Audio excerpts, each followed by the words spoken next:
MDS करना ज़रूरी है? Well, short answer no.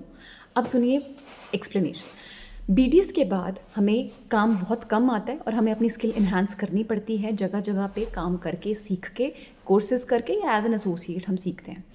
MDS के बाद आपकी मास्टरी होती है एक पर्टिकुलर फील्ड में। मान लीजिए आप एंडोडोंटिस्ट हैं, तो एंडो में आपकी मास्टरी है, बट प्रोस्थो में आपको काम सीखना पड़ेगा, आपको ओरल सर्जरी का काम सीखना पड़ेगा, आपको पेरियो का काम सीखना पड़ेगा, आपको ऑर्थो का काम सीखना पड़ेगा, because you master of one field but not every field.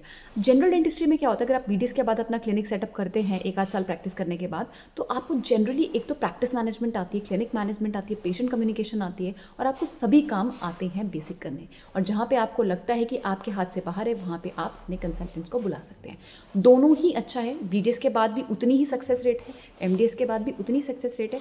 फ़र्क ये है कि जब आप एमडीएस करने चले जाते हो तो 3 साल आपके एमडीएस में लग जाते हैं, और अगर आप बीडीएस के बाद अपना क्लिनिक सेटअप करते हैं एक आध साल के बाद, तो आपका एक क्लिनिक बिल्डअप हो जाता है। Choice is totally yours. अगर आपका इंटरेस्ट है किसी पर्टिकुलर फील्ड में, जैसे कि मान लीजिए एंडो में इंटरेस्ट है या प्रोस्थो में इंटरेस्ट है, तो definitely you should go for MDS and you should enhance your skill for the love of that field. But MDS does not ensure success, growth or financial stability.